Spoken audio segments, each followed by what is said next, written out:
En 37 ans d'existence, 12,5 millions d'étudiants européens ont participé au programme d'échange universitaire Erasmus+.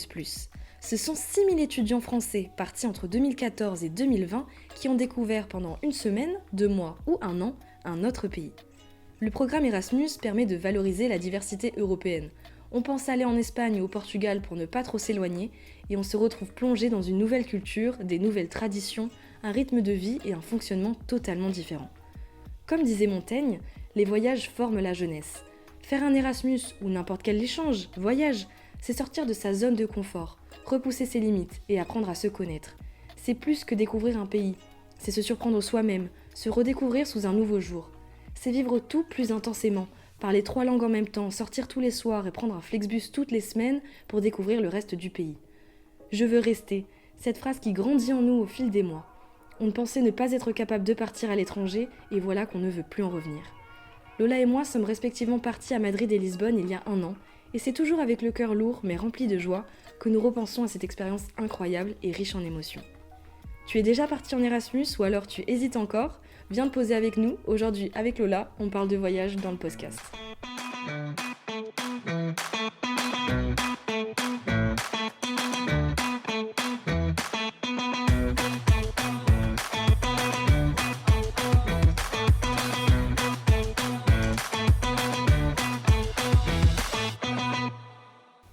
Salut tout le monde et bienvenue dans ce tout premier épisode de podcast. Je suis avec Lola et on est super heureuse de vous parler pour la toute première fois.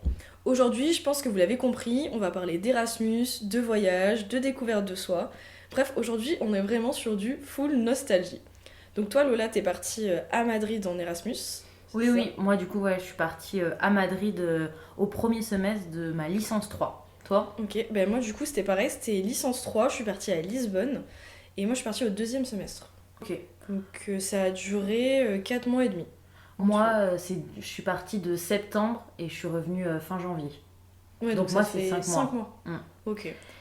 Et du coup, ma première question pour toi, Mhm. c'est pourquoi l'Erasmus? Oh, c'est une grosse anecdote là, c'est vraiment une grosse anecdote je crois. Alors déjà, faut savoir que ma famille est franco-portugaise. Donc le Portugal c'était vraiment un pays quand même que je connaissais, j'ai pas trop pris de risques en partant. J'avais vraiment, je pense, une envie déjà de découvrir un peu mon identité parce que même s'il y a une culture dans ma famille, je parlais pas portugais, je connaissais pas toutes les fêtes, etc. J'avais visité le Portugal mais que le nord. Donc je pense qu'il y avait déjà une envie de me découvrir, de me sentir appartenir à l'identité de ma famille. Et en fait, au début, je sentais que j'avais envie de partir quelque part tout le long de ma licence. Je sais pas je sais pas si toi t'en avais envie, mais moi je sentais vraiment que c'était un truc qui grandissait en moi. Mais je le mettais toujours de côté. Je suis en mode jamais Ok. jamais je vais partir. Et même ma pote était en mode moi je vais partir, c'est sûr, on m'a accepté. J'étais là ouais, non, peut-être pas. Et un jour de septembre, mais vraiment un jour random, genre je sais pas, je me lève et je fais ok, je vais partir. Et j'ai regardé. C'est incroyable. Mais vraiment, je te jure, il s'est passé quelque chose en moi qui m'a dit, bah, voici le moment. Et c'était vraiment, la veille, j'y avais pas pensé. C'est juste, je me suis réveillée, je me suis dit, bah là, je pense qu'il faut que je parte. Du coup, j'ai regardé et c'était vraiment le premier jour des candidatures de rattrapage. Parce qu'en, tu sais, en septembre, t'as une semaine où tu peux candidater sur les destinations qui restent. Et donc, c'était vraiment le premier jour, j'avais une semaine pour tout faire. Et j'ai choisi Lisbonne, il restait une seule place sur Lisbonne. La première place, c'était ma pote. Donc, pour moi, c'était. Après, je pouvais partir en Roumanie si je le souhaitais. Du coup, j'ai choisi le Portugal. Et je me suis lancée, j'ai fait tous mes papiers en 3 jours et j'étais partie, quoi. Et du coup, le Portugal, c'est quand même un peu un hasard. C'est un peu un hasard, j'avoue. En fait, le Portugal, il a joué après. Quand je me suis levée un matin et que je me suis dit, il faut que je parte, là, j'ai choisi le Portugal, tu vois. Ok. Mais. Et aussi, je pense que j'avais besoin de partir avec quelqu'un. Et savoir que ma pote partait aussi, ça m'a beaucoup aidée. Mais du coup, ça t'a pris d'un coup et t'as failli pas y aller en fait. Ah mais moi clairement rien ne me disait que j'allais partir. D'ailleurs mon copain est resté quand même à Bordeaux. Il a rajouté une année d'études une année supplémentaire à ses études pour qu'on reste ensemble dans la même ville. Ça y est, il avait son appart et tout. Et vraiment genre en septembre je lui dis bah, j'ai fait mes papiers et je vais sûrement partir à Lisbonne dans 4 mois. Et en vrai là il était un peu en mode Bah ok, tu vois, m'a totalement soutenue dans ce projet, mais mine de rien, vraiment, je suis arrivée un peu en mode bonjour papa, maman, je me casse dans 4 mois, tu vois. Oh, c'est fou, j'avais pas du tout. Ouais, mais c'était vraiment le plus gros craquage de ma vie, quoi. Mais c'est Vraiment... un craquage qui t'a servi à Avec du plein de recul, choses. je suis tellement contente d'avoir eu ce petit wine life qui ne me ressemble pas du tout. Moi, je suis hyper posée et tout, et là, d'un coup, un peu en mode genre je me réveille et c'est le moment. Ah, c'est fou. Tu penses que les choses mûrissent dans ta tête jusqu'au jour où ton corps te dit bah c'est bon, je suis en accord avec cette décision, Ok. mais c'est le moment d'y aller. Mais du coup, toi, c'était pas un craquage. Non, mais moi, c'était... Au lycée, par exemple, j'ai jamais pensé à partir. Et quand je suis arrivée à la fac, il y a eu tout ce qui était Covid, etc. Donc c'était horrible Ouais, au c'était début de horrible. la fac. Et en fait, je pensais pas du tout à partir, c'était pas du tout dans mes intentions. Sauf qu'en fait, tout mon groupe de potes, toutes, dès le début, elles allaient dans cette licence. Parce que moi, du coup, j'ai fait la double licence Oui, information et c'est ça, faudrait communication et peut-être le espagnol. dire. Ouais, t'as fait un truc, une double cursus en Ouais, fait. ouais, j'ai fait un double cursus avec, du coup, toute une partie espagnole sur la littérature, la langue, etc. que j'ai détesté. Mais du coup, ça m'a permis de partir parce qu'en fait, elles, en prenant ça, elles avaient toute l'intention de partir en Erasmus. Ouais. Et pour moi, c'était pas du tout une évidence. Et c'est pas parce que j'étais toute seule dans la classe, il y avait d'autres personnes que j'appréciais, mais c'est juste que je me suis dit, bah, si elles le font, pourquoi pas moi? Ouais. Mais sinon, je pense que si aucune de mes amies partait, ça me serait même pas venu Ah, tu à penses l'idée. que t'aurais jamais fait un truc à l'étranger? Bah, je sais pas, parce que d'un côté, j'ai adoré et je regrette cette expérience pour rien au monde, mais d'un côté, je sais pas si sans ça, je serais partie. Je n'en ai aucune idée. Mais c'est bien que t'aies une formation qui a un peu poussé à sortir. Parce que je trouve qu'il y a des formations qui poussent pas assez à aller vers l'extérieur. Il y a des grandes écoles de type Sciences Po où carrément Oui. ils te l'incluent, ils te disent t'es obligé de faire ton semestre. Après, je sais pas si c'est bien ou pas d'imposer aux gens de voyager. Parce que aussi, il faut avoir les moyens, je trouve, c'est Oui. quand même pas donné à tout le monde. Mais d'un autre côté, c'est bien d'avoir une formation qui laisse de la place. Du coup, nous, elle l'incluait pas, mais elle l'induisait à partir. Dans ma classe, on est la moitié de la classe à être partie et l'autre moitié est restée. Donc ils étaient plus que 10 et on était une dizaine à partir. Donc Ah, c'est c'était fou quand même. quand même une grande partie de la Ah classe. oui. Et du coup, moi, je suis partie, mais du coup, pas dans l'intention d'être avec des amis ou quoi. Juste, elles sont toutes parties. Je me suis dit, pourquoi pas moi? J'ai envie de le faire. J'ai assez confiance en moi pour partir. En mon espagnol, qui était pas Oui, si c'est bien. ça, parce mais- que toi, tu pars à Madrid, mais tu connais déjà l'espagnol. T'as pas ce truc Oui, oui, de stress. oui, Ça, enfin. c'est génial. J'étais pas si forte en langue que ça, et dans ma classe, j'étais vraiment une des moins fortes. Mais je me suis dit, s'il y a plein de gens qui ont réussi avant moi, pourquoi pas, quoi. Ouais, Mais du coup, moi, il n'y a pas du tout, par exemple, de cours en anglais et tout. Moi, c'était que du full espagnol, tout Ouais. le temps. ok. Que ça. Et après, pour la destination, en fait, je me suis dit, j'ai envie de partir en Espagne parce que j'ai envie de parler espagnol. Et j'ai mis 2 universités à Madrid parce que je me suis dit, c'est la capitale et j'aime bien. Et j'en ai mis une à Séville parce que je me suis dit, la ville est jolie. Et à Séville, il y avait personne de mes amis. Et à Madrid, il y avait plusieurs amis qui avaient demandé. Et du coup, on s'était dit, peut-être qu'on sera tous ensemble Mais et c'est ce vrai serait génial. que toi, t'as fait les candidatures dans les temps, donc tu pouvais carrément te faire une liste. Oui, oui, Ah j'ai- ok, ouais, les j'ai- choses que je n'ai. Mais oui, ce que j'ai pas précisé, c'est que moi, j'avais le droit qu'à une seule destination et tu prenais les restes et tu faisais. Je crois que tu faisais un seul choix. Ah oui. Donc, j'avais pas du tout pensé qu'en vrai, je pouvais en choisir plus, c'est vrai. Ah non, non, non, moi j'ai fait du coup c'était février ou janvier de la L2 pour partir premier semestre de la L3 ou deuxième semestre si tu voulais, mais moi je Ouais. voulais partir le premier. Et du coup, t'avais une liste, mais t'avais plein de pays d'Europe et t'avais plein de pays d'Amérique latine. Mais moi, je voulais vraiment partir en Espagne, vu que c'est la première fois, j'avais peur de partir loin. Ouais, non, c'est clair. Et pour que 5 mois, je me disais que ça valait pas le coup, que si je partais, c'était pour 1 an dans un autre pays, loin. Ouais. Et là, 6 mois, enfin 5, Madrid c'était juste à côté, donc c'était vraiment parfait. Enfin Madrid, l'Espagne. Et je me suis dit, bah qu'importe où je suis, ce sera bien. Donc Madrid c'était juste parce que c'était la capitale, mais j'avais pas forcément d'attrait pour cette ville. Ouais. Je l'avais jamais vue avant. Ouais. Donc c'était un peu du hasard et c'est la capitale de la langue que je parle en classe quoi. Ouais, c'est clair. Mais du coup, c'est quoi qui a fait que t'es parti en L3 plus au premier semestre C'est parce que moi j'avais peur, moi je sais pas comment ça s'est passé pour toi, mais moi j'avais peur. Je suis quelqu'un qui cherche très mal sur internet et j'avais très très peur de chercher mes masters sur internet. Ouais. Et moi je voulais être sur place pour pouvoir voir les profs, voir les gens. Et moi je suis allée à tous les forums, tous les trucs comme ça Ah ouais, parce que donc c'est pour ça j'avais. que tu voulais pas être Ah en oui. phase de candidature en Exactement. L3. Sinon, Ok. je serais partie 1 an. S'il n'y avait pas eu le master, si on avait eu 4 ans d'études, et du coup que ça aurait été une année comme la L2, une année basique, Ouais. je serais partie une année. Et Parce, comment ça se fait que du coup, t'es pas parti en L2 parce ils nous avaient déconseillé de Ah, partir d'accord. en L2. Ils nous avaient dit la L3, c'est mieux parce que la L2, je regrette pas. Hein. Ok. C'était parfait en vrai. Ouais, ouais. Et du coup, cette copine t'es pas partie avec elle exprès, mais qu'elle soit là, ça t'a quand même aidé. Moi, je pense que ça m'a grave motivée. Tu vois, avec du recul, je pense pas que je serais partie toute seule. Et Mm. aussi, cette amie a des origines portugaises. On a vraiment la même chose, c'est-à-dire que elle vient d'un petit village au Portugal, on avait exactement ce même lien. Et donc, on pouvait communiquer, on se comprenait, je pense, dans cette recherche aussi d'identité. Et auprès de nos familles, c'est toujours agréable de rentrer auprès de tes grands-parents portugais. Ça y est, tu les comprends quand ils te parlent un peu. Et vraiment, j'ai senti beaucoup de fierté chez mes grands-parents aussi, un peu de Ouais, je t'es comprends. parti au pays, genre, tu nous fais plaisir. Et je pense aussi on était d'accord avec ça. Et moi j'avais besoin d'une présence parce que j'aime bien être entourée et je me sentais pas à ce moment-là de partir toute seule. Donc moi ça a bien motivé mon choix de partir avec elle. Ok. Bah, du coup, moi, c'était un hasard, mais un hasard qui a bien fonctionné. C'est que moi, je me suis retrouvée du coup à Madrid avec 2 filles de ma classe. Donc, en fait, les personnes qui ont été choisies pour partir à Madrid, il y a 3 ou 4 universités différentes. Et moi, je me suis retrouvée avec une copine très proche et 2 filles de ma classe que je connaissais moins, mais avec qui je suis devenue du coup très amie à Madrid. Et donc ton objectif c'était absolument pas de partir avec ta Ah pote. non. Ah, tu t'en fichais, genre à tout Enfin, moment t'étais toute seule. Oui, en fait, si j'étais toute seule, ça m'allait et je me serais fait des potes. Mais maintenant qu'elle était là, c'était génial parce que c'était une expérience qu'on pouvait partager à 2. Ouais. Et du coup, je voulais vraiment être avec elle. Mais si j'avais pas été avec elle, bah c'était pas fait pour ça de partir au début, donc j'aurais pas été déçue. Ok. J'aurais juste été bien plus stressée que je ne l'ai été, tu Ouais. vois. Mais ça a été génial parce que du coup, après, on a vécu tout l'Erasmus ensemble. Mais elle est restée 1 an en plus. Mes 3 copines avec qui je suis partie, elles sont restées 1 an et moi, je suis restée 5 mois. Ah ça a dû être dur. C'était horrible. C'était. Ah, c'était dur. On en Ouais, parlera. on mais en c'était parlera dur. après, mais ouh. Et mais justement, comment ça s'est passé ton départ, genre vraiment le moment où ça y est quoi. J'étais surexcitée en même temps tellement stressée parce que dans les stress il y a un peu l'appart et nous on a trouvé un appart sur ouais Ah, tu tu me m'en fais parleras. remonter des angoisses. Non mais de recherche d'appart, Ah c'est ouais, terrible. mais nous, hein. Ah, mais je te nous, comprends. pas nous du tout. Ah bon. Nous on est allé sur Facebook, on a posté une annonce sur Facebook dans les petits trucs d'appartements. Il y a un Allemand qui louait un appartement avec à l'intérieur 3 Allemandes, donc on était 5 à l'appartement, et qui nous a dit si vous voulez, votre profil m'intéresse, vous pouvez prendre cet appart. Et on s'est retrouvés en fait dans une coloc à 5 où on n'a même pas dû donner de papier à part signer un contrat de location, 0 papier, une caution de 300 balles, un truc comme ça. Ok.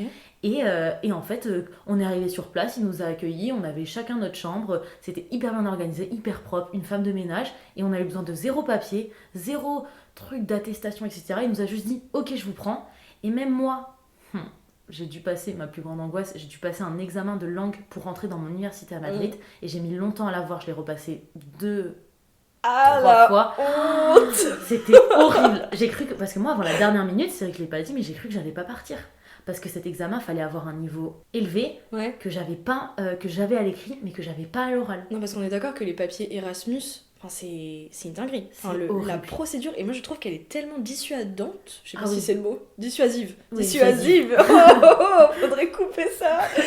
Elle est tellement dissuasive qu'il y a des moments, t'as envie de dire vas-y, j'arrête de partir. Je veux plus partir parce que on te demande tellement de papiers, on te fait passer des examens, on te donne pas de réponse pendant des mois, on sait pas. C'était horrible. Ah, c'était horrible. Parce que du coup, pour vous expliquer, ceux qui connaissent pas le principe exactement d'Erasmus, c'est vraiment en fait des papiers et des papiers à rendre parce qu'il faut prendre des cours qui correspondent à peu près à tes cours français, mais sauf qu'il n'y a pas vraiment les mêmes choses. Mais t'es assez libre, sauf que du coup, il faut que tu te renseignes sur les cours, t'y comprends rien. Moi, dans mon cas, il fallait aussi passer un examen de langue parce que l'université de Complutense de Madrid, eh ben, elle est hyper prestigieuse.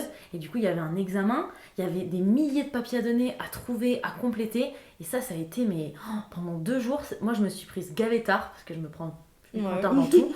Et j'ai pris 2 jours où j'ai fait que ça, 24 heures sur 24, c'était horrible. Et après, c'est pas fini parce qu'il y a l'attente des résultats et après ça, il faut redonner des papiers, Moi, je trouve que contacter c'est ça le l'université. pire. C'est qu'on te demande tellement de choses d'un coup et d'un coup, on te met un gros blanc. Voilà, Ouais. pendant 3 mois, t'as aucune nouvelle. Et puis t'es là, est-ce que vous avez des nouvelles? Est-ce que vous savez si je vais partir? Oui, tout va bien se passer. C'est juste que ça met du temps et tu t'as 0 nouvelle de l'administration. Ouais. Après, d'un coup, c'est l'université d'accueil qui prend le relais un peu. À un Ouais. moment, c'est plus la France, ils t'envoient des messages genre veuillez compléter ça, inscrivez-vous, tu comprends rien. Ah, ça, c'était vraiment terrible. Surtout moi qui ai dû le faire en compressé, budget prévisionnel en 1 semaine, je sais pas si t'as passé Oui, ça. c'était vraiment dur, mais ça vaut le coup. Ça vaut le coup de la faire. Accrochez-vous. Accrochez-vous. Mais du coup, avant ça, on en était le jour du grand départ. Ouais.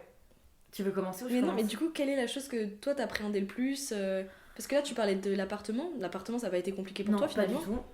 tout. Moi, ce que j'appréhendais le plus, c'était vraiment les cours en espagnol. Mhm. Parce que moi, j'en avais dans ma fac, mais là, je me suis dit, c'était full espagnol avec des gens qui comprennent. Genre, Ouais. y a pas, t'as pas de deuxième chance où bah, tu parles français, donc tu fais à ton voisin en mode, hey, tu peux m'expliquer. Là, c'était un peu tout seul face à ta feuille, je savais pas comment aller avec les profs.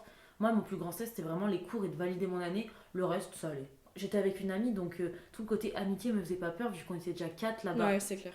Donc voilà. Et toi? Mais bah, alors moi, je pense que j'appréhendais tout. Faut dire que moi, j'ai jamais vécu à l'étranger. Je sais pas si toi, tu t'es déjà posé Non. longtemps. C'était vraiment ma première expérience. J'avais beau connaître le Portugal, je m'étais jamais installée ailleurs de cette manière-là. Ah, mais aussi, un truc, c'est que toi, t'habitais hors de chez tes parents. Ça Oui. faisait déjà 3 ans. Oui, oui. Moi, à ce moment-là, j'habitais encore chez mes parents. Ouais. Donc, il y a aussi vraiment, genre, je sors du nid, comme on dit, mais là, je vais très loin. Genre, j'installe mon nid vraiment hyper loin. Je prends mes petites herbes et je vais les poser très très loin. Et ça j'appréhendais pas mal. Et surtout, moi, j'avais un copain à l'époque, et qui est toujours le même d'ailleurs, on l'oublie pas. Genre, si tu nous écoutes, je sais que t'es toujours dans ma vie. Mais ce que je veux dire, c'est qu'à l'époque, ça faisait presque 1 an et demi qu'on était ensemble. Et oui, j'avais vraiment du mal à faire cette séparation, Ouais. même mes amis, ma famille. J'avais vraiment peur. Je pense que je suis quelqu'un qui aime être entourée et j'avais peur de me retrouver toute seule et plus que ça me manque en fait. Et du coup, le jour Moi, du j'ai départ. fait que chiale. J'ai fait que chiale. Franchement, mes parents, ils m'ont accompagné. Mes parents aussi, c'est des personnes assez émotives. On est vraiment une petite famille de marmottes émotives et quand on était à l'aéroport, ben, moi, j'ai trop chialé. On s'est fait des gros câlins et puis voilà. Et du coup, à l'aéroport, il y a juste tes parents qui t'ont amené. Ouais, parce qu'on est parti un mercredi, il me semble. Un truc, enfin, en plein jour de semaine. Mon copain était pas là, juste mes 2 parents qui sont venus. Et je suis partie avec Amy. On a pris le même Ok. avion, donc on est vraiment arrivés ensemble. On s'est débrouillés pour partir ensemble. Question pratico-pratique, t'es partie juste avec une grosse valise? Non, j'en ai pris 2. J'ai Ah. pris 2 valises de 23 kilos. Ok, non mais c'est fou. Mais non, parce que moi, je suis partie en voiture à Madrid. En voiture? Oui, oui, oui. En fait, moi, la séparation, elle a été dure parce que moi, je suis partie donc fin août et je sortais d'une grosse soirée d'anniversaire d'un de mes amis Non, mais ça, hyper il proches. y a que toi pour faire ça. Et du coup, ben, c'était hyper dur parce que j'ai dû leur dire au revoir à tous. Donc j'ai pleuré en leur disant Oh. tous au revoir. Et c'était des amis de mes parents, leurs enfants et tout. C'était horrible. Et après, j'ai dit au revoir à ma soeur et mon père. Et là, on a repleuré tous. Pas mon père, bien sûr. Mais est-ce Papa, que si t'écoutes. t'es la première personne de ta famille à partir loin? Ta soeur, elle l'a déjà fait ou Ma pas? soeur, elle a déjà fait, mais pendant 1 mois. Ouais, ok. Donc c'est pas pareil. Et là, je sais que j'allais plus les voir pendant. Ma soeur est venue me voir. Mhm. Mais mon père, je l'ai pas vu pendant 5 mois, quoi. 4 Ouais. mois, 4 mois. Donc c'était la première fois qu'on était séparés aussi longtemps. Et ma mère, en fait, elle m'a amenée à Madrid. Parce qu'après, elle a fait 1 semaine de vacances là-bas, vu qu'elle était encore en vacances. Ok. Donc la séparation était beaucoup moins rude. Parce que ma mère, elle J'avoue, a été là pendant 1 semaine. Ouais, de fou. Ouais. Donc la transition, je suis encore un petit enfant. Mais la transition était beaucoup moins difficile. Et pour les valises, c'est que moi, j'avais toutes les affaires à l'arrière. Mais c'était tout le coffre et toute la Mais- plage arrière était remplie. Oh là là. Ah oui, oui, moi je suis arrivée comme une reine là-bas, je suis arrivée, j'avais 1000 cartons pour installer ma chambre. Oh. J'avais des petits cadres, des petits décors. Ah moi j'étais là, je m'installe. Ah, purée.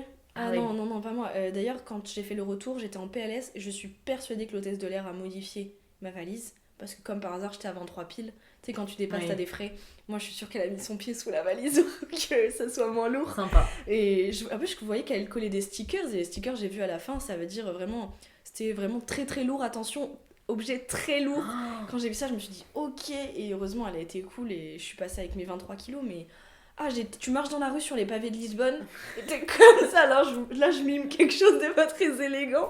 Mais c'était horrible. ah Tu ouais. pouvais même pas la soulever. T'es obligé de prendre ton chariot, là, ton gros caddie dans l'aéroport que tu pars dans tous les Ah sens. ouais. Ah, c'était vraiment une épreuve. Ah non, non, non, moi j'avoue que l'épreuve était très facile. Non, mais Ma ça mère va. m'a amenée à mon appartement. Il y en a et qui vivent, hein. Ah oui, et au retour, moi je suis rentrée en janvier. En janvier, je suis rentrée avec la voiture et ma mère m'a rejoint en avion pour faire le retour avec moi et pour refaire des vacances à Madrid.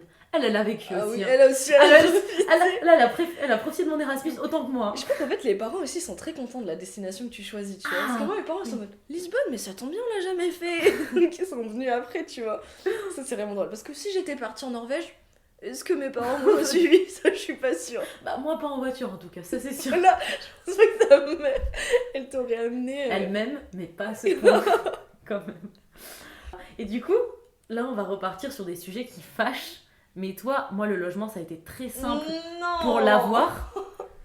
Après, la colocation, on en parlera peut-être après parce que ça n'a rien à voir. Mais toi, même pour avoir le logement, c'était catastrophique. C'était catastrophique, le logement était catastrophique, quitter le logement était une catastrophe, rien d'aller dans ce logement. En fait, il faut savoir que Lisbonne est en pleine crise immobilière. Les gens même du pays n'arrivent pas à se loger. C'est horrible. En fait, avec la montée du tourisme, les prix immobiliers augmentent, mais ne correspondent absolument pas à leur vie et leur pouvoir d'achat. Faut savoir qu'à Lisbonne, c'est très peu cher pour une capitale, mais l'immobilier, c'est presque plus cher qu'en France. Vraiment, c'est horrible. Et donc là, on était quand même logés dans... On était 5, c'est énorme d'être dans une coloc à 5. Je pense que en niveau mètre carré, on était... Je suis pas très forte, déjà t'as 2 chambres sur le palier. Donc t'es 5, t'as 2 chambres sur le palier, t'as un salon qui fait vraiment un minuscule carré sans fenêtre, une seule salle de bain. Pour 5, mais c'était vraiment invivable et j'ai payé ça quand même 425 €. Pour une chambre, je pense, de 9 mètres carrés. On a mis beaucoup de temps à le trouver et on a eu de la chance, on a trouvé sur une coloc où on pouvait être ensemble avec Amy. Donc, et c'était aussi la moins chère, 425 €, c'est la moins chère qu'on ait trouvée. Sinon, pour avoir un truc bien, tu tapais dans les 500-600, voire 700 des fois. Et donc là, on était contents, sauf que bon, on est arrivé, la propriétaire, elle était pas là, c'est une voisine qui nous a ouvert. On se rend compte qu'en fait, la chambre d'Amy, où elle est sur le palier, qu'elle, il faut qu'elle ouvre la porte tous les jours pour aller aux toilettes. Tu sais, genre, mettre ta clé dans la serrure, c'est trop chiant. Le matin, tu vas aller prendre ton petit déj, tu dois ouvrir ta porte. Il y avait une fuite d'eau dans la salle de bain. Tu vois, t'avais des toilettes. Et si tu voulais t'asseoir sur la cuvette, et bien le rideau à droite, qui donnait sur tous les bâtiments en face, il était déchiré juste à l'endroit où t'es posé sur les toilettes. Oh là il faut savoir que tout le monde pouvait te voir faire ton petit popo tranquillement. Non, mais il y avait rien qui allait. On était sous une piste d'atterrissage d'avion. Donc on entendait des trucs qui te réveillaient en pleine nuit tellement c'était fort. Enfin, on avait vraiment tous les défauts du monde, plus les cafards qui sont arrivés quelques mois, même quelques semaines après. C'était vraiment horrible. Je crois que c'était le pire. On n'avait pas de contrat. En fait, c'est à ce moment-là que j'ai compris que je pense qu'on était... c'était un peu pas une arnaque, mais qu'elle n'était pas dans la légalité. Tu vois, je pense qu'il y avait un problème. Et puis le truc, c'est que c'était impossible de se reloger à Lisbonne. Donc, vous avez cherché ? Ouais, non, je l'ai même pas cherché. Je me suis dit, au bout d'un moment, 4 mois, il y a un moment quand même, on a hésité. Surtout, ce que j'ai pas précisé, c'est qu'on est tombé sur 2 Brésiliens de 50 ans. Quand on arrive, je vois que les mecs, ils parlent pas, ils ont un accent. Moi, je parlais pas portugais. Je vois qu'ils ont 50 ans. Je suis en mode, mais qu'est-ce que je fous là, quoi. Et en fait, la propriétaire a fait monter le Brésilien de 50 ans parce que je pense qu'elle avait aussi un étage en haut. Elle l'a fait monter et elle a fait rentrer une étudiante allemande qui avait notre âge et ça a été... la meilleure rencontre de cet Erasmus. Et c'est vraiment ça qui a changé et qui fait que maintenant je suis trop contente d'avoir trouvé cette coloc parce que j'étais avec Amy, j'étais avec cette fille, il y avait la 4e coloc aussi qui était une italienne, Francesca, on était tout le temps ensemble. Ça a été vraiment le gros point fort de cet appartement. Vous étiez un petit groupe de 4 du coup. Ouais, on était un groupe de 4 en plus de nos potes d'à côté, mais quand tu sais que tes potes proches c'est aussi ceux avec lesquels t'habites, ça c'était vraiment incroyable. Et c'est ça le point fort de l'appartement, sinon l'appartement... Et encore, j'en mets des gros détails parce que c'était vraiment horrible comme appartement. C'est vraiment le point, mais mort. C'était mort. Nous, l'appart était incroyable. Enfin, incroyable. Il était pas si grand pour 5, mais il y avait 2 salles de bain, une très belle cuisine avec un lave-vaisselle. Pour 5, c'est hyper utile. Un grand salon avec une grande télé. Et on avait des petites chambres de genre 8-9 mètres carrés, mais en fait, ça suffit largement. Elles étaient hyper lumineuses, il y avait des petites fenêtres à chaque. Enfin, c'était vraiment, vraiment bien. Le seul point noir de cette colocation, c'était les colocs. Parce que du coup, moi... tu vois, c'est l'inverse. Ah oui. T'avais un bel appartement, des colocs compliqués. C'était horrible. Bah, du coup, j'étais avec Lisa, donc ma pote française. Donc ça, c'était génial. On voulait, comme vous, trouver un appart toutes les deux. Donc ça, c'était vraiment génial. Et on était avec 3 Allemandes parce que celui qui louait l'appartement, il était allemand. Mais sauf qu'il disait oui à d'autres nationalités, il s'en fichait. Il voulait juste des étudiants pour que ce soit sympa. Et en fait, il y en avait une qui était à l'école primaire, qui était un stit et qui était hyper sympa, qui avait genre 25 ans, qui était vraiment sympa. Une autre, au début, il y en avait une autre qui était arménienne et après, on a été remplacé, cette chambre, elle a été remplacée par 2 autres Allemandes après. Et on avait une autre Allemande qui, elle, allait pas très bien, je pense, et du coup, qui était tout le temps dans sa chambre et qu'on voyait très peu. Et en fait, à partir du moment où l'Arménienne elle est partie et l'Allemande elle est arrivée, elles étaient toutes amies et elles étaient sympas, mais en fait, elles étaient dégueulasses. Moi, je suis maniaque. Il faut savoir que Mais je suis précise maniaque. quand même cette Mais chose. maniaque, vraiment, j'ai conscience, je le suis beaucoup, mais là, c'était J'aurais jamais vécu dans notre appartement. horrible. En fait, quand elle faisait à manger, et on a vu, elle faisait à manger, mais comme si elle était une daronne de 60 ans qui faisait tout pour ses petits-enfants et tout, c'était horrible. Il y en avait partout, et elle l'avait jamais, elle laissait les poils. Et on avait une femme de ménage qui venait toutes les semaines, et pourtant, l'appart, dès le 2e jour, après que la femme de ménage soit passée, il était sale. Il était sale, il y avait des poils partout. Et combien de fois j'ai lavé cette cuisine en pétant un câble et en envoyant un message en anglais, parce que du coup on se parlait en anglais, sur le groupe, en mode, les filles, est-ce que s'il vous plaît, quand vous utilisez une poêle, est-ce que vous pouvez la laver? Il n'y en a pas beaucoup. Et on avait un lave-vaisselle et il y avait toujours des choses dans l'évier. Et moi, ça me faisait câbler. Mais là, je comprends. Câbler. Et surtout, il y en avait une qui était bruyante et le matin, elle ne connaissait pas l'utilisation d'AirPods ou de n'importe quoi. Et elle mettait des vidéos en écoutant, en mangeant son petit déjeuner. Genre, c'est ton gros daron là qui fait ça. Insupportable. Et on les supportait plus du tout à la fin avec Lisa. Vraiment, on pouvait plus se les voir, mais on n'avait pas le choix. Mais en soi, la coloc s'est bien passée, mais juste c'était sale tout le temps. Et là, je me suis dit, je pourrais pas vivre avec 5 personnes. C'est plus jamais. C'est vraiment, c'est hyper drôle, tu vois, le fait que ça soit totalement... Moi, je pouvais plus me voir à l'appartement, par contre, j'aurais tout donné pour rester avec ces filles et tout, c'est clairement... Tu les aurais têches pour regarder l'appart. Mais oui, alors là, si on avait eu cet appart et qu'on avait été qu'avec Lisa, on aurait été reine. Mais d'un côté, moi aussi, ce que je voulais dire dans le logement, c'est que on cherchait pour être à 2, mais on voulait quand même avoir des colocs. Oui. Parce qu'on voulait pas se priver du fait de rencontrer des gens. T'as vite fait, en plus d'être à 2, de parler que français et tout. Et là, vivant avec une Italienne, une Allemande, ensuite il y a un Indien qui est arrivé. D'ailleurs, le pauvre, c'était le seul mec au milieu de 4 meufs, je pense qu'il comprenait rien à sa vie, quoi. On était toutes là, des fois on faisait des apéros, on faisait des soirées, films, on était en plein milieu du salon, il rentrait dans l'appartement, il tombait sur 4 meufs en pyjama avec des pop-corn qui regardaient leurs petits trucs et tout. Mais moi, il a dû se sentir tellement exclu un peu. Et du coup, c'était bien d'avoir ce petit mélange de nationalités, ça te forçait à parler anglais aussi, parce qu'on parlait pas portugais entre nous. C'était l'anglais entre vous? Ouais, vraiment, carrément, parce que on pouvait pas, on arrivait, on était tout en cours d'apprentissage, on n'allait pas se parler... Surtout que les filles parlaient très bien anglais. Ça, c'est une chose que j'ai remarqué, les gens parlent très bien anglais et c'est la langue qui arrive direct, quoi. Tout le monde parle très bien anglais et beaucoup moins les Français. Moi, j'ai rencontré plein de Français qui parlaient un anglais catastrophique, mais comme moi, je me mets dedans, alors que les Allemandes, elles parlent un anglais niveau. parfait. C'était une dinguerie, vraiment, c'était fou. Ensuite, je me suis dit, mais elle parle tellement bien anglais que c'est une Britannique. Ouais. Elle m'a dit, ah non, moi je suis allemande et tout. Après, son copain était américain, vraiment l'anglais faisait partie de sa vie, tu vois, mais c'était abusé, vraiment, elle parlait super bien. C'est fou, la chance.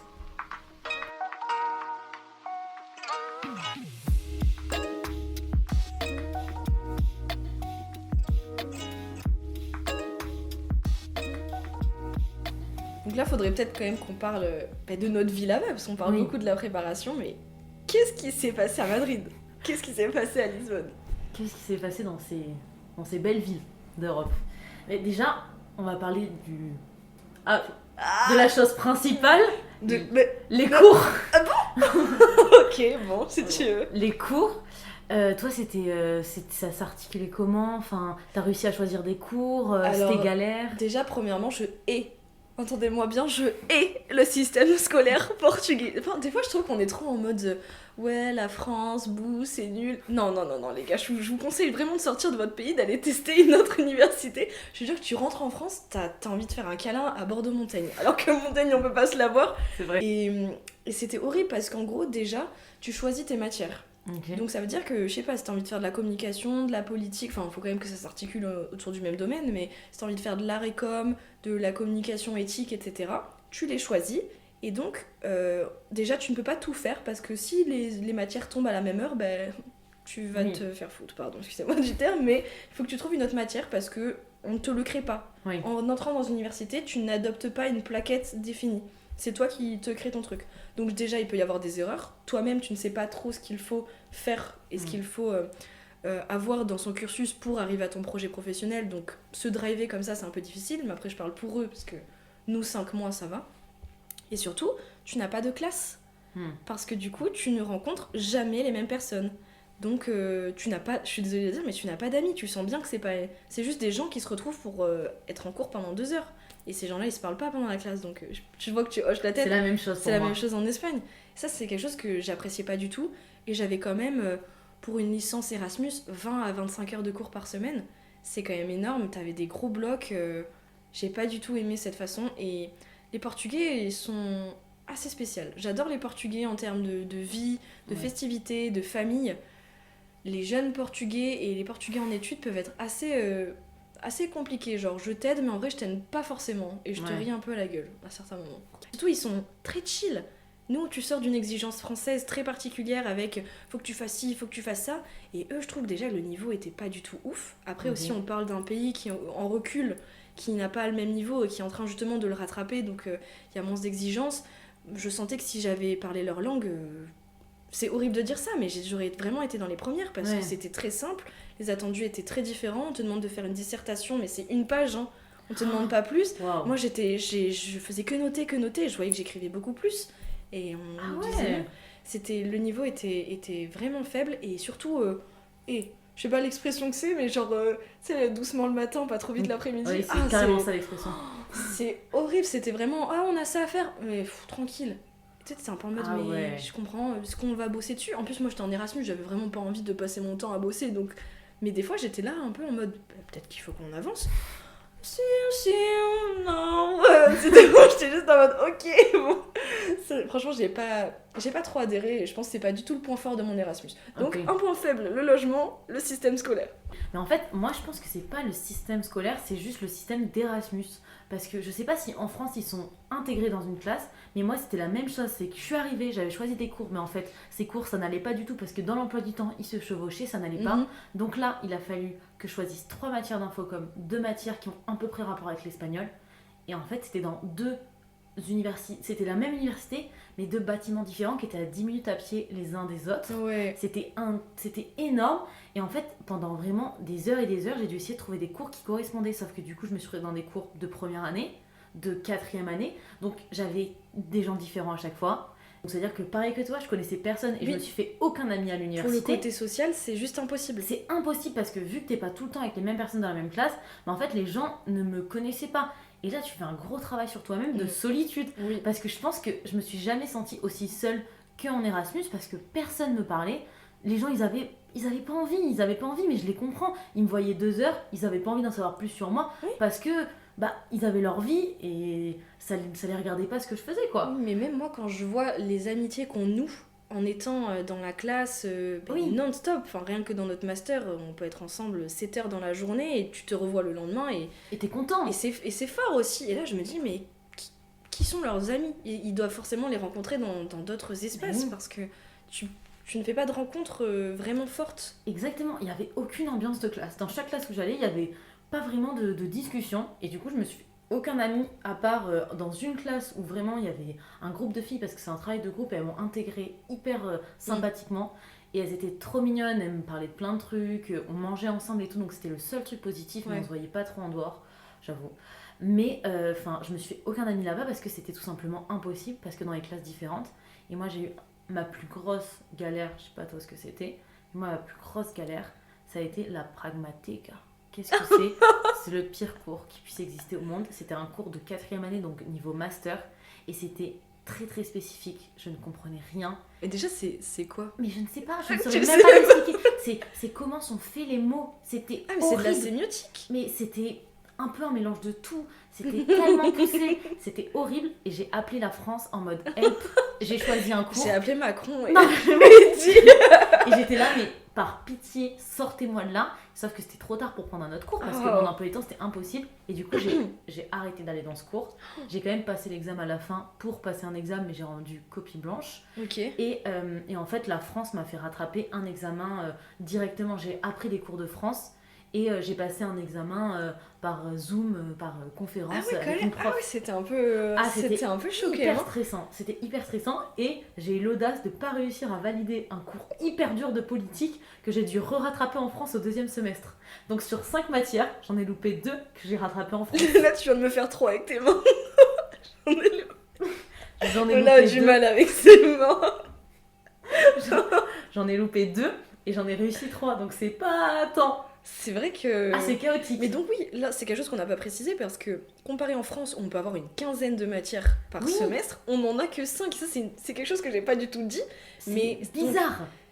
Faut savoir que t'as 25 heures de cours par semaine mais que tu n'as que 5 matières. Exactement. Donc tu as 5 heures de cette même matière par semaine. C'est exactement le même principe. Alors que là, que nous, en France, on avait 14 matières, un truc comme ça. C'était... Ah ouais. Puis moi, j'avais 2 licences, donc c'était Par contre tu multiplié. vas en profondeur. Hein. Ah par contre là tu... Ah oui, là tu les fais, mais sauf que quand tu ne comprends rien, comme la pragmatica, je répète, et ben tu ne fais rien du coup. Ouais. Et pendant la classe, j'ai essayé de suivre. Et il y a une fois, j'ai appelé ma prof que j'adore, Madame Santa Cruz, en chialant et en disant par pitié, enfin là faut m'aider. Et elle m'a sorti et c'était tant pis. Enfin, en fait, il faut savoir en Erasmus, c'est ça qui est hyper important, c'est que les profs de France, ils adorent que vous fassiez Erasmus et ils sont pas du tout là pour vous descendre. Et du coup, quoi qu'il arrive, ils vont vous aider. Et moi, la France, pour toutes mes galères de cours où j'ai pas réussi, ils m'ont toujours aidé et je me suis toujours sentie hyper épaulée. Tu sais que tu me fais penser à une star qui vient remercier son pays, la France. C'est vrai que moi, la France, elle m'a élevée. Elle m'a vraiment sortie de mes galères. Non, mais c'est vrai que les profs de Bordeaux-Montaigne, ils ont été géniaux avec moi. Ouais, je suis d'accord que... Enfin, moi, j'ai eu quand même beaucoup de mal avec l'administration, mais je pense que les profs sont assez présents. Oui, Mais l'administration, c'est une galère. c'est horrible. Mais après, bon, c'est peut-être très spécifique à notre université, mais moi, je les ai eus au téléphone. Je les déteste Enfin, aussi. je dis... On dira rien ici. Je les déteste. Mais tu vois, je voulais encore dire quelque chose et je me souviens par rapport... C'est pas grave, t'as réussi à te faire des potes autrement du coup? Ah non, je sais, pardon, Ah, ce que je voulais d'accord, dire. vas-y. Mais c'était par rapport au cours, du fait que moi, je suis arrivée... Donc j'avais choisi des cours English friendly parce que je suis pas totalement naze non plus. Et j'ai choisi peut-être un cours. Normalement, j'avais aucun cours en portugais. Je m'étais débrouillée pour. Et puis on m'a envoyé un mail de dernière minute, ce cours n'est plus disponible en English friendly. Faudra retrouver. Donc déjà, t'es un peu en mode bah ok, comment je vais faire? Donc je me mets un autre cours en portugais, un peu en mode bon, je vais y aller. Et j'arrive sur place, non désolé, ce cours en anglais n'est plus disponible. Là j'étais en mode mais là c'est pas possible. Et surtout les cours que j'arrive où il y avait marqué English friendly. La meuf arrive, hola, bom dia, hoje vamos falar. Et j'étais en mode, mais attends, pourquoi elle parle pas en anglais? Et en fait, non, c'était vraiment des cours en portugais. Et tu pouvais négocier, aller voir la prof pour lui dire, je suis une Erasmus. Waouh. Et dans ce cas-là, ils peuvent te dire, on va te transmettre des diapos en anglais. Mais c'est pas vrai, ça n'existe pas. J'avais qu'une prof qui était vraiment adorable et que j'ai fait en sorte de l'avoir sur tous mes cours parce que je la remercierai jamais assez. Elle était tellement présente pour les Erasmus. Elle nous valorisait vachement, et donc elle m'a transmis quelques supports en anglais, mais sinon, non, tout était en portugais. T'as fait tous tes cours en portugais? Je me pointais et j'étais en portugais. Je crois que j'ai réussi à avoir 2 cours en anglais. Et sinon, j'arrivais par contre à négocier mes évaluations en anglais. Okay. Mais tu assistes à un cours en portugais, tu fais tes évaluations en anglais, franchement, ça ne t'apporte absolument rien. Et il faut savoir que je faisais des débats en anglais avec une meuf qui parlait en portugais à côté de moi. Donc il fallait que je me concentre pour essayer de la comprendre, de réagir avec elle en anglais. Ça, c'était le truc art et communication. J'ai jamais vu un cours aussi dans les airs que ça. Là, on partait sur un truc, je me suis dit, mais qu'est-ce que je fous là?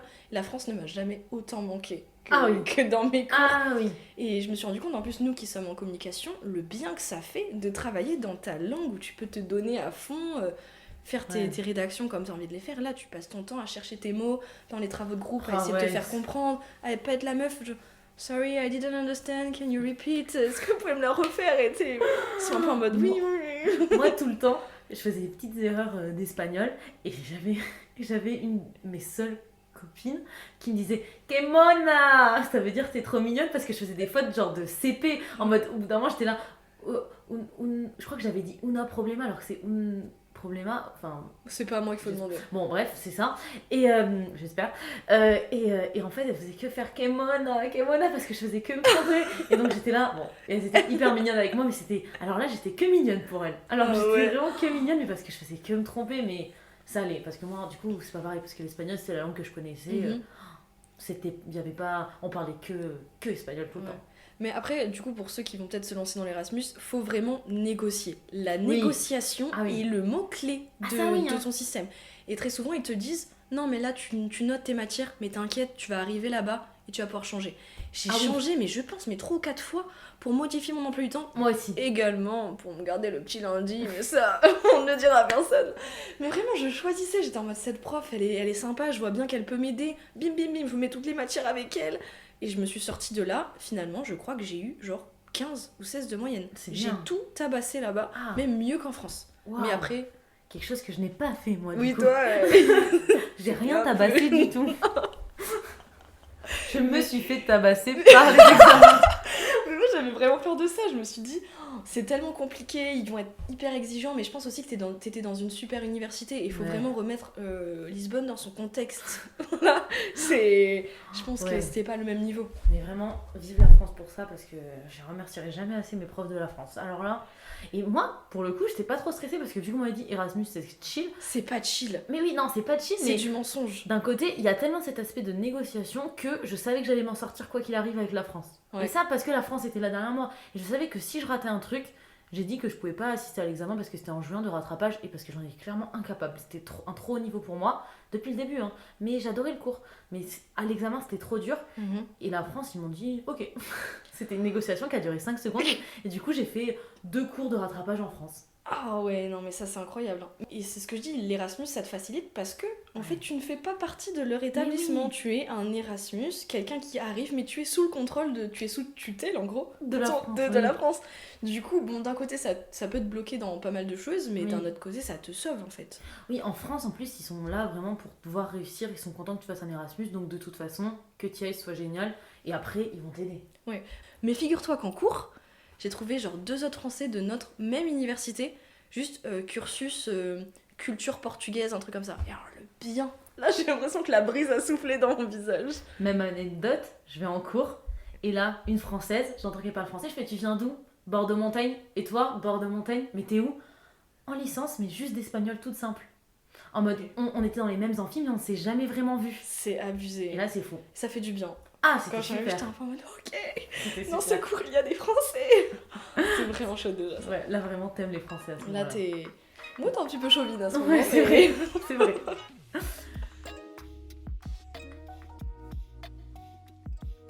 Ah, tu vas voir, c'est une ville de fous furieux.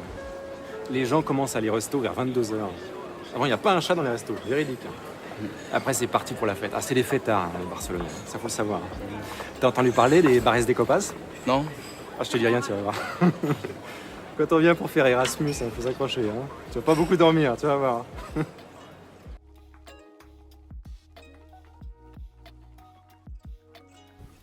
Mais à part la différence dans le système scolaire, comme on disait, est-ce que t'as senti quand même un changement culturel, une différence culturelle dans ta manière de vivre?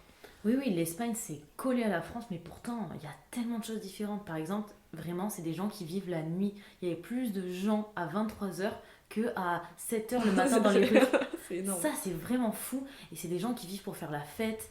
Et ils sont tellement, tellement sympathiques, chaleureux. Ils sont très, très, très amicaux. Vraiment, c'était fou ça aussi par rapport à la France. C'est que vraiment, j'ai senti qu'on était les bienvenus. On était hyper bien accueillis, ils aiment beaucoup les Français aussi et du coup on a beaucoup parlé avec eux, des gens dans la rue qui t'accostent, qui te parlent, dans le métro, enfin ça c'était vraiment génial et j'ai vraiment senti surtout cette différence culturelle là. Qu'est-ce qu'on mange bien en Espagne. Ça c'était super. Après on n'est pas à plaindre en France non plus, mais c'est vrai que Portugal je me suis bien régalée aussi. Ouais. C'était vraiment incroyable. Au niveau des différences, moi je suis totalement d'accord avec toi, j'ai vraiment senti une chaleur très méditerranéenne et je pense que la France est entre les pays du Nord et entre le Sud, on est vraiment au milieu. Et là, au Portugal, ils te sentent un petit peu perdu.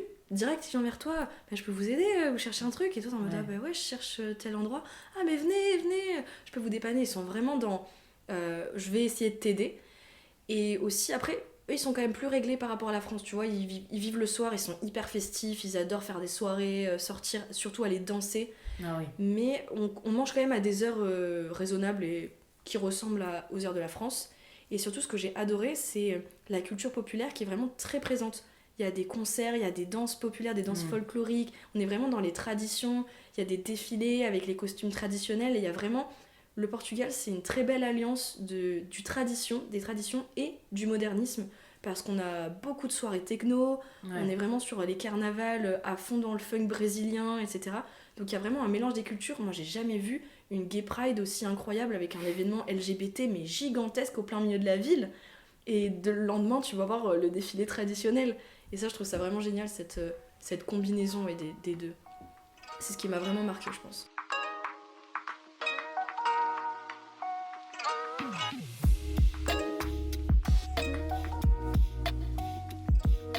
Et du coup, maintenant que l'aspect court est un peu passé, à part tes colocs, est-ce que t'as réussi à te faire d'autres potes? Comment s'est passé tout ce processus amical, on va dire?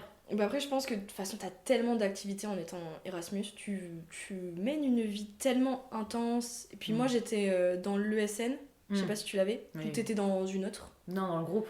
Ok, ESN, je sais pas trop comment on pourrait le décrire, mais en gros, c'est une association qui est présente dans chaque pays pour accueillir les Erasmus, si je me trompe pas, c'est ça. Oui, c'est ça. Et ils te donnent droit à des activités, des soirées et tout. Donc déjà, quand tu vas là-bas, tu fais des rencontres, tu te fais des potes. Et moi, je pense que c'était comme ça, une amie d'une coloc, une amie d'eux t'invite, tu rencontres d'autres personnes, etc. Et au final, ouais, j'avais un petit groupe sympa. Mais mes amis proches, c'était quand même mes colocs. Je faisais tout avec elles. On a tellement visité la ville et ce qui est génial, c'est que tu passes ton temps à visiter. T'as un jour de libre, tu te dis pas, tiens, je vais faire un petit Netflix and chill. Ça n'existe pas pendant ton Erasmus. Tu vas mettre toutes les activités possibles, des trucs que tu ferais même pas dans ta ville, mais tout d'un coup devient quelque chose d'exceptionnel. Ça c'est une vraie chose, c'est que j'ai l'impression de mieux connaître Madrid que je connais Bordeaux. Ah oui. Et parce qu'il y a des musées à Bordeaux que j'ai jamais fait, à Madrid j'ai fait tous les musées possibles et imaginables de cette ville. Ça c'est dingue, ça vraiment je suis d'accord niveau activité. Ah mais non, mais j'ai fait quand même le musée do Azulejo. Tu sais, Azulejo, c'est les petites pierres au Portugal. Tu sais, c'est les peintures, ils ont des peintures murales en bleu souvent. Alors, je sais que c'est très spécifique de Lisbonne, hein, mais je me dis jamais je ferais ça à Bordeaux, tu vois. Jamais. Et tu te mets des destinations et t'es en mode, j'ai entendu qu'il y avait un petit marché, place de l'église, t'es en mode, pas aller, tu ramènes tous tes potes à la place du marché, et t'as des activités qui sont complètement folles. Ouais. Comparé à Bordeaux, ou à la ville d'où tu viens, tu mets une intensité et un intérêt qui est démultiplié dans la ville dans laquelle tu es. Mais ça c'est vraiment fou, c'est que je ressens exactement la même chose.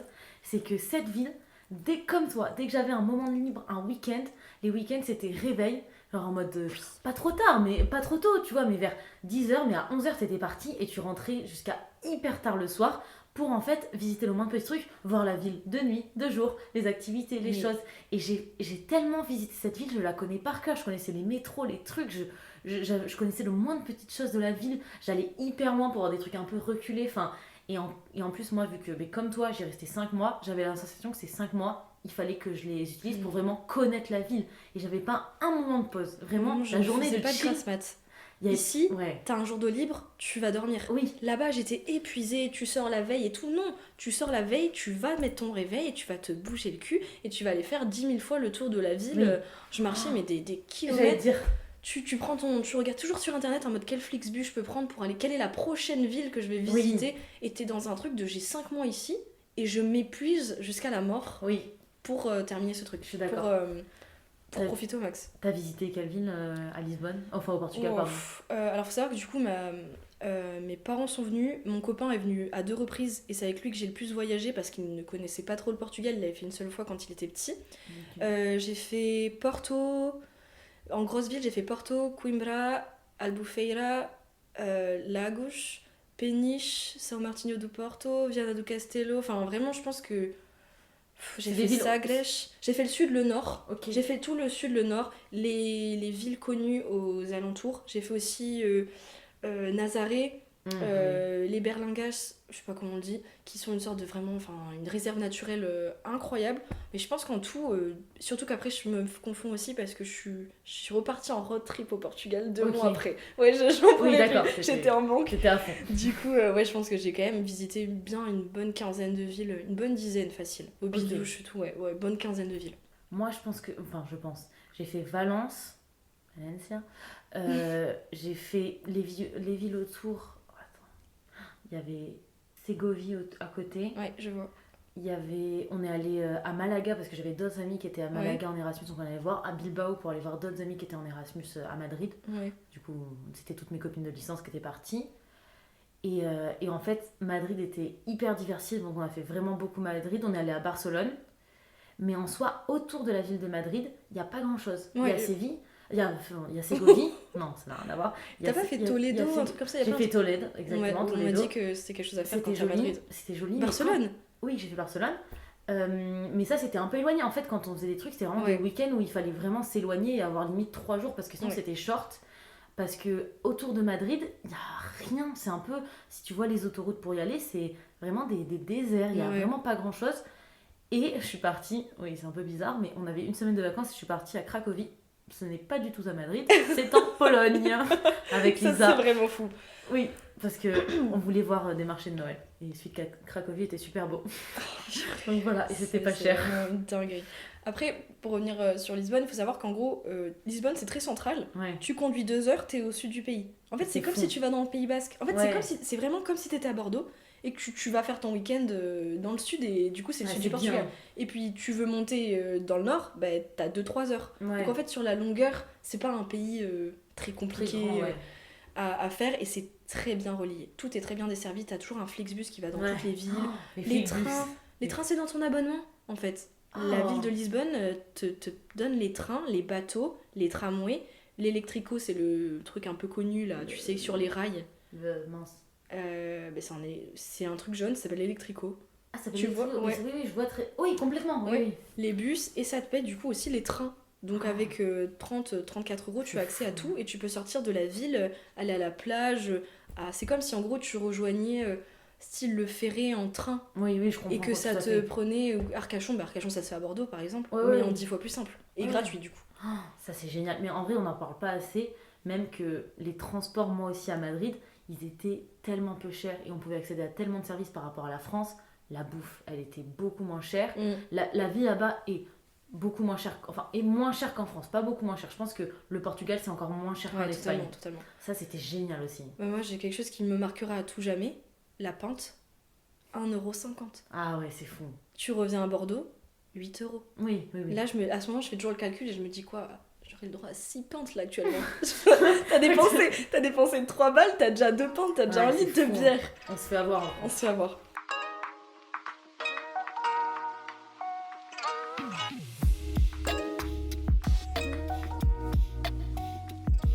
Et du coup, au niveau de tes amis finalement, et comment tu t'es sentie là-bas, est-ce que ça t'a manqué ta famille? Parce que tu disais que c'était un peu dur. Oui. Bah, ma soeur, du coup, ma mère a fait le début avec moi et la fin avec moi, donc entre-temps, on s'est pas vu. Ma soeur est venue me voir un week-end, donc ça, c'était vraiment génial, on s'est régalé.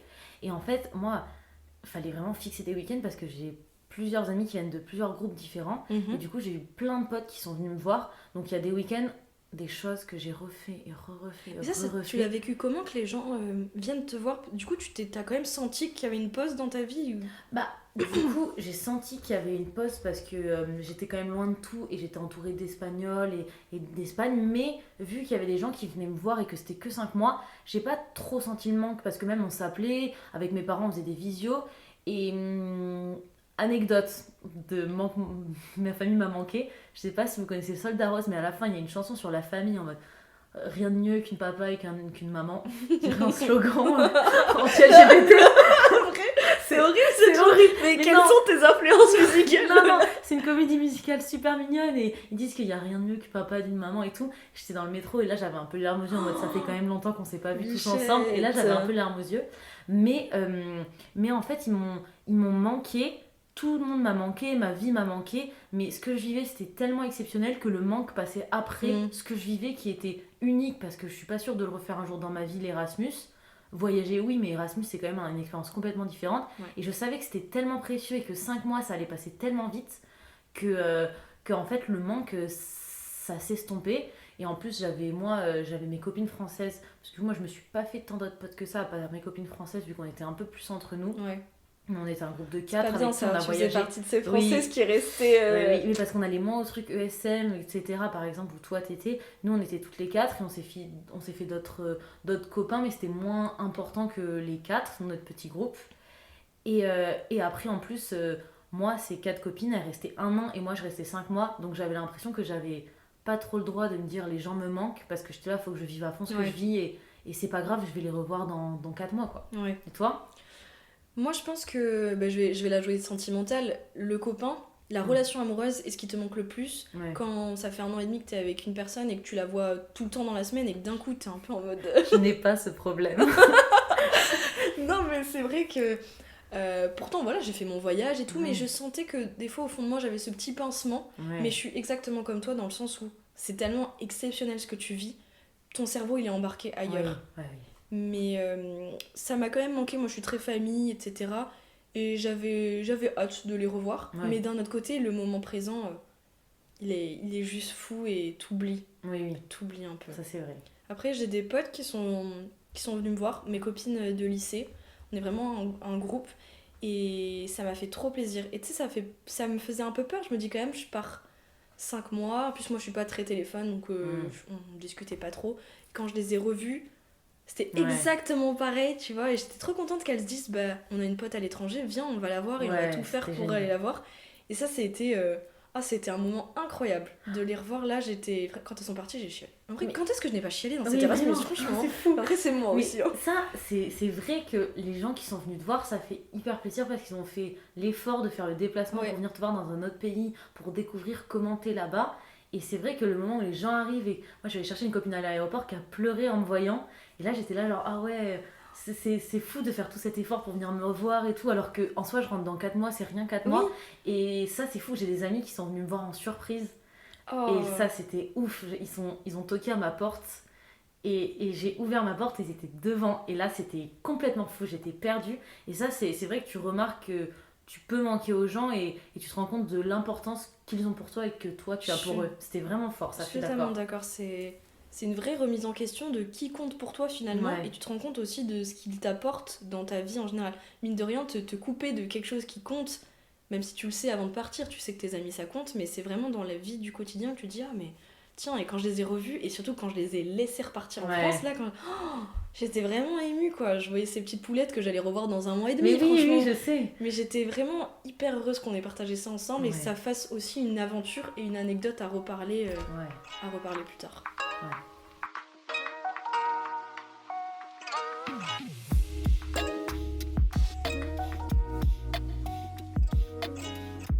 Là, on arrive un peu au moment fatidique du retour en France. Aïe. Comment, je sais pas par quoi commencer, mais comment t'as vécu ce retour? Toi, même dans la temporalité, c'était quelle date? Qu'est-ce que tu faisais? Enfin, Ouais, alors du coup, moi j'ai eu beaucoup de chance. Je trouve pour 2 raisons. Et toi aussi, du coup, d'une certaine manière. On est parti avec des copines. Donc, en fait, ce que t'as vécu là-bas, tu le revivras toujours avec cette personne. Tu vois, tu te sens pas seule dans ce que t'as vécu parce que quelqu'un pourra toujours te le rappeler. ouais. Et je vois bien avec Amy, on est en mode, tu te souviens quand on faisait ça, on s'envoie des petites photos, on le sait qu'on a vécu ça ensemble. Et la deuxième chose, c'est surtout que moi, je suis rentrée en juillet en France. Donc vraiment, la transition, ça n'a pas été je rentre en janvier et hop, je reprends les cours en France.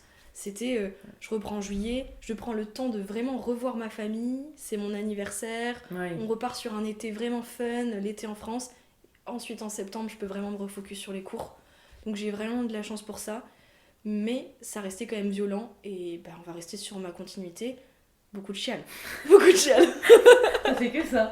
Je chialais quand je suis arrivée, je chialais quand je suis partie, je chialais au milieu, je chiale pour toutes les émotions. Mais ouais. Ouais, je comprends. c'était un retour à la réalité et je pense que tu seras d'accord avec moi quand en fait tout est tellement intense dans l'Erasmus. Tu te lèves un matin, tu vas faire du bateau pour rejoindre une île et le soir t'es en boîte pour le lendemain être en cours et aller à un barbecue chez un pote qui a une terrasse qui surplombe tout Lisbonne. Et d'un coup tu rentres en France où tu revis chez tes parents où personne n'a vécu ce que tu as vécu pendant 5 mois et ne comprend pas l'exceptionnel, ni comment tu as changé, ni tout ce qui s'est passé dans ta tête. Et d'un coup, tout devient fade. Et Bordeaux, que j'aimais tant et que j'ai aimé pendant 20 ans, qui était ma ville, mais waouh, de rêve, d'un coup, Bordeaux m'a paru gris, blanc, sans montagne. C'était juste en mode, ok. Et là, ça a été un été où il a fallu que je cherche des activités tout le temps.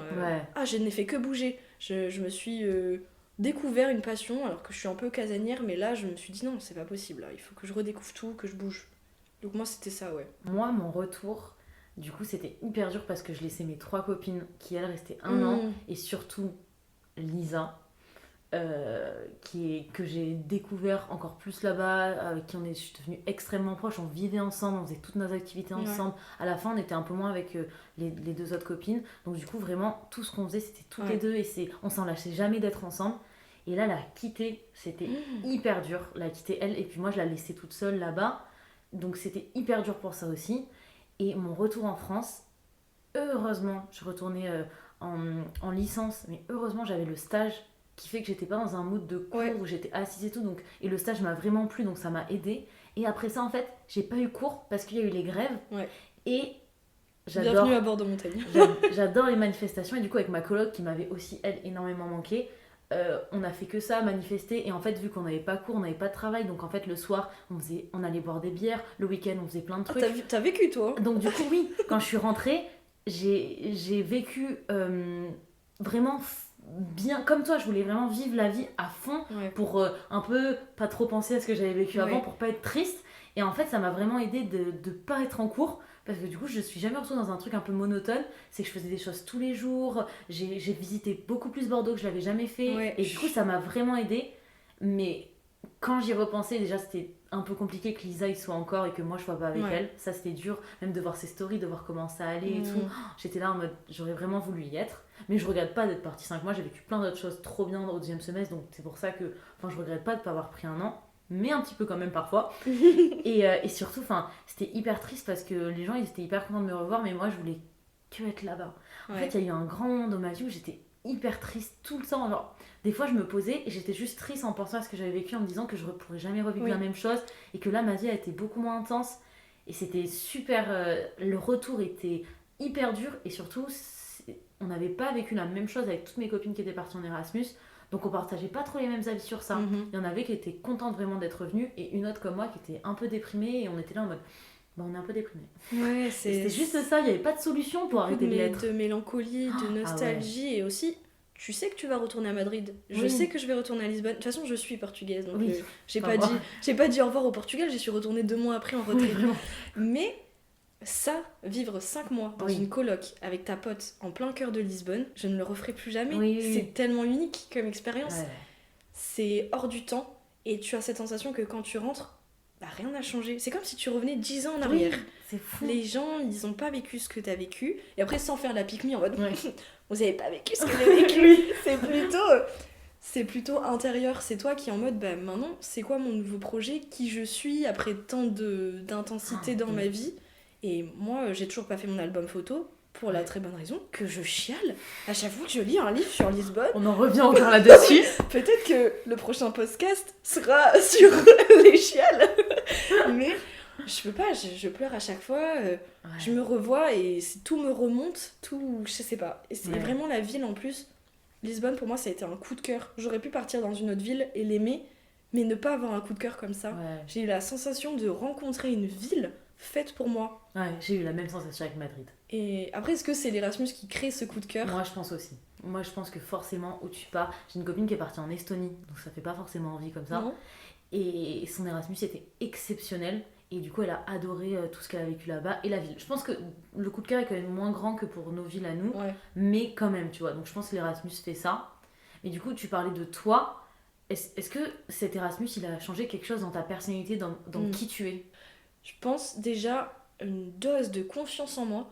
En fait, quand tu vois que tu peux rencontrer des dizaines de personnes par jour, parler en Ouais. anglais, en portugais, puis après Ouais. switcher en français, bouger, te dépasser, arriver à suivre 25 heures de cours en portugais par semaine, aller t'installer à l'étranger sans ta famille, ben, même si tu le conscientises pas, tu sens qu'à la fin, il y a eu quelque chose qui a Ouais. changé.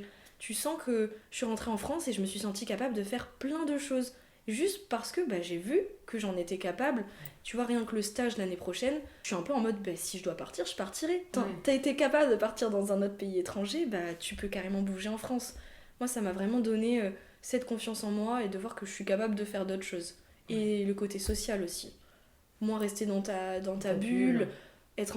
Vraiment, nous, on allait dans des bars, il y avait une rue qui était destinée à tout ça, où c'était la foule. C'est comme les fêtes de Bayonne, mais Ouais. juste tous les soirs. Oui, sympa. Et tu pouvais taper sur l'épaule de quelqu'un et dire Hey, where are you from? Et le mec direct, Oh, I'm from Australia.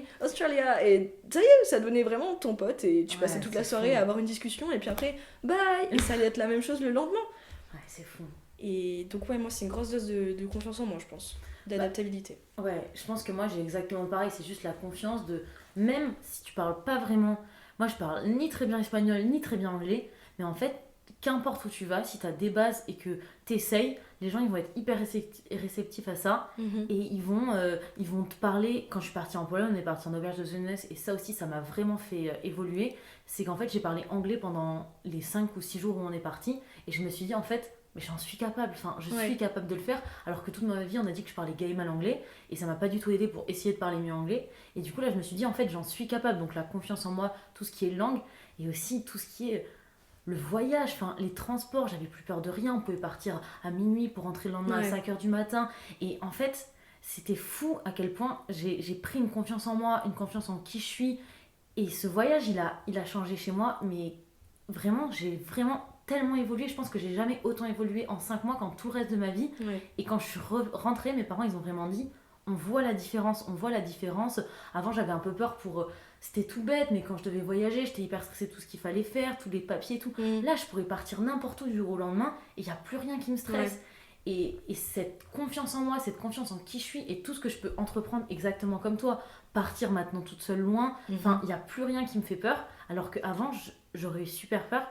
Et côté sociable, moi en vrai, je l'étais déjà un peu, donc ça m'a pas trop fait changer. Ça. L'extraverti de base. Ça m'a pas trop fait changer, ça j'avoue, mais tout le côté vraiment confiance en moi et en fait, tu peux faire tout ce que tu veux si t'en as envie.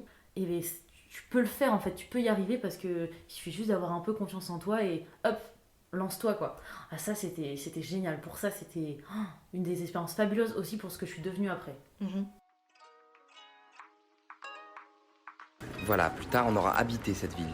On aura marché dans ses rues, on aura été au bout des perspectives, on aura connu ses bâtiments, on aura vécu des histoires avec des gens. Quand on aura vécu dans cette ville, cette rue, on l'aura appris 10, 20, 1000 fois. Après, j'aimerais aussi revenir sur le fait qu'il y a beaucoup de personnes qui, mine de rien, n'ont pas eu la possibilité de faire un Erasmus parce que Ce n'est pas déjà possible. financièrement, Oui. on a eu beaucoup de chance, moi, que mes parents puissent m'aider au moins pour le loyer, parce qu'après j'avais économisé et j'étais indépendante, mais vous pouvez tomber sur une ville où vraiment le loyer est pas considérable pour un étudiant. Et juste, c'est pas grave, il n'y a pas à avoir une pression sociale par rapport à l'Erasmus. Oui. C'est vraiment quelque chose à faire, et si vous avez l'occasion de le faire, faites-le. Mais il y a plein de moyens aussi pour se découvrir. Je pense juste qu'à un moment dans sa vie, pendant ses études, faut se découvrir, faut sortir de sa zone de confort et vraiment aller voir ailleurs. Donc même si c'est pas un Erasmus, si tu pars pas à Lisbonne, tu pars pas au Mexique ou en Californie comme certains de Sciences Po, qui se rencontrent trop. Juste tenter quelque chose à l'extérieur, partir 2-3 semaines, partir même seul, c'est quelque chose qu'il faut faire pour voir ce qui se passe ailleurs et prendre du recul sur notre vie. Ouais. Surtout quand on n'a pas déménagé, comme moi, j'avais jamais déménagé de ma vie. Ouais, Ça je m'a suis fait du bien de hop là, de prendre du recul. sortir. Ouais. Et oui, il n'y a pas une pression sociale à absolument faire un Erasmus. Nous, on en parle dans ce podcast parce que c'est un sujet Ça qui nous a marqué. qui nous passionne et qui nous a complètement marqué dans nos parcours. Mais si vous le faites pas, il y a plein d'autres moyens d'évoluer, comme dit Mathilde, de se découvrir autrement, en voyageant ou même juste en prenant du temps pour soi et pour savoir qui on est, quoi.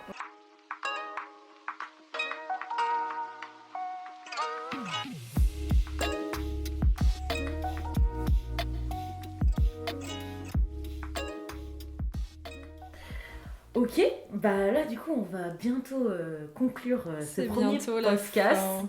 Oui, je sais, vous êtes triste de nous quitter après de longues minutes de conversation. Alors que peut-être pas du tout. Ils ont hâte. que ça s'arrête.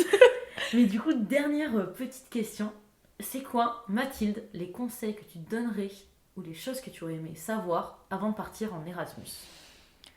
Que j'aurais aimé savoir, c'est que c'est aussi exceptionnel. Et ça, c'est le moment où ils se disent, en fait, ils ont été payés par l'Union Européenne. Mais surtout, le conseil, c'est vraiment oser. Parce que moi, j'avais trop peur, j'y ai pensé pendant 3 ans. Et j'étais en mode, oh non, mais si, mais il y a un moment, faut arrêter. Faut juste dire, c'est à mettre dans ta licence, à mettre dans ton parcours scolaire. Juste, fais-le. Fais-le. Moi, c'est... Il n'y a pas de conseil dans ce que je dis, c'est un ordre. Tu le Ouais. fais. Je suis d'accord. Moi, mon conseil, ce serait, même si vous n'avez pas confiance en votre niveau de langue, en fait, la France vous aidera à réaliser ce projet, vraiment. J'ai jamais autant aimé... Alors là, je suis pas patriote, mais j'ai jamais autant aimé la France qu'à ce moment-là. Et vous pouvez tout faire avec le niveau que vous allez...